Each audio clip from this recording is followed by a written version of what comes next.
राजनीति में दोस्त और दुश्मन परमानेंट नहीं होते, बस मौके बदलते रहते हैं। यहां बदले की आग ठंडी परोसी जाती है। इस बार दिल्ली के पूर्व मुख्यमंत्री अरविंद केजरीवाल जो दांव बिहार में खेलने जा रहे हैं, उससे राहुल गांधी की कांग्रेस निशाने पर है। और इस बार उनका मिशन सिर्फ स्कोर सेटल करना नहीं, बल्कि खेल के नियम बदलना है।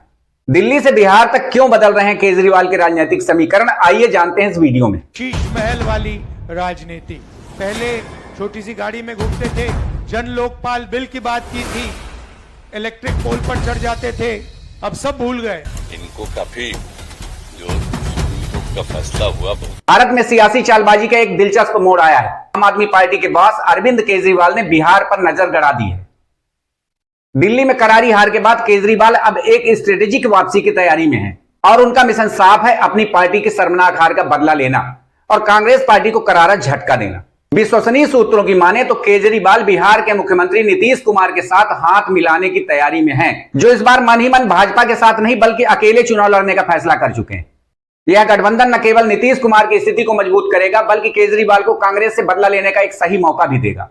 लेकिन सवाल यह है कि बिहार ही क्यों और अभी क्यों? इसका जवाब भारतीय राजनीति के जटिल ताने माने में छिपा है, जहां गठबंधन रोज बनते और टूटते रहते हैं। केजरीवाल का यह कदम सिर्फ बदले की भावना से प्रेरित नहीं है, यह उनकी राजनीतिक जीवन रेखा का भी सवाल है। पंजाब में आप की सरकार डगमगा रही है और केजरीवाल जानते हैं कि दिल्ली से बाहर अपनी पकड़ मजबूत करना जरूरी है। नीतीश कुमार के साथ हाथ मिलाकर केजरीवाल एक तीर से दो निशाना लगाना चाहते हैं, कांग्रेस को कमजोर करना और अपनी पार्टी का भविष्य सुरक्षित रखना। यह पहली बार नहीं है जब केजरीवाल ने यह चाल चली है। पिछले विधानसभा चुनावों में भी उन्होंने कांग्रेस को काउंटर करने के लिए विपक्षी दलों के साथ स्ट्रेटेजिक पार्टनरशिप की है। हालांकि इस बार दांव ऊंचे हैं और खेल ज्यादा पेचीदा हो गया है। आप समझिए कि इससे केजरीवाल का क्या फायदा होगा। दरअसल केजरीवाल सिर्फ कांग्रेस से बदला ही नहीं लेना चाहते, बल्कि वे पंजाब में अपनी सरकार को बचाने के लिए भी यह कदम उठा रहे हैं। एक कहावत है कि रेस में हारे हुए घोड़े को मार दिया जाता है, लेकिन राजनीति इससे उलट है। राजनीति में हारा हुआ कब बादशाह बन जाए, ये कोई नहीं जानता।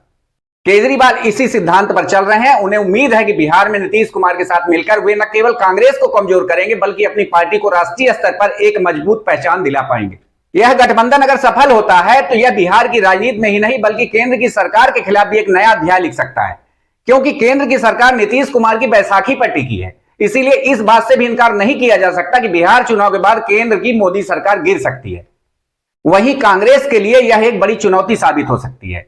लेकिन राजनीति में कुछ भी तय नहीं होता। क्या केजरीवाल का यह दांव उन्हें राजनीतिक शतरंज के चेकमेट की ओर ले जाएगा या यह उनके लिए एक नया संकट खड़ा कर देगा, यह तो वक्त बताएगा।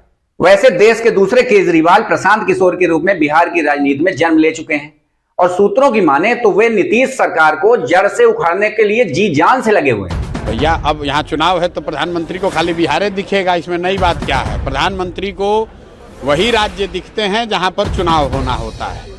प्रधानमंत्री को बिहार अभी नहीं दिख रहा था, अभी उनको महाराष्ट्र दिख रहा था, हरियाणा दिख रहा था, झारखंड दिख रहा था। अब अचानक से उनको बिहार की चिंता होगी। यदि बिहार के प्रशांत किशोर का जादू चला तो यहां भाजपा नीतीश कुमार का खेला होने वाला है और राहुल गांधी तेजस्वी यादव मिलकर सरकार बना लेंगे।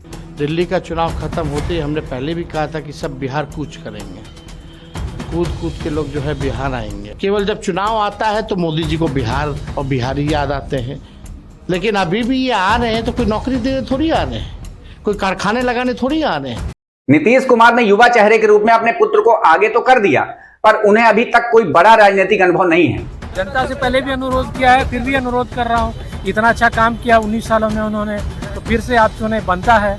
जब अगर उन्होंने काम किया है तभी मांग रहे हैं, तो जनता के लिए इतना करते हैं तो जनता को भी सोचना चाहिए। शायद इसीलिए नीतीश कुमार केजरीवाल का साथ सहर्ष स्वीकार करने का मन बना चुके हैं। पर भाजपा भी इस बार अकेले सरकार में आने को आतुर दिख रही है। इसीलिए भाजपा के कुछ नेता नीतीश कुमार का दबी जबान से विरोध करते भी देखे जा रहे हैं। भाजपा की अपनी सरकार हो तभी समय अटल जी के प्रति सच्ची श्रद्धांजलि होगी। फिलहाल बिहार की जनता और पूरे देश की नजरें इस नए राजनीतिक समीकरण पर टिकी हैं, क्योंकि राजनीति में आज का हारा हुआ कल का विजेता बन सकता है और केजरीवाल इसी सपने को साकार करने की जद्दोजहद कर रहे हैं। मेरी इन बातों से आप कितने सहमत हैं, कमेंट करके जरूर बताइए। साथ ही हमारे चैनल को सब्सक्राइब करें ताकि हमारे नए नए अपडेट्स आप तक पहुंचते रहें। नमस्कार।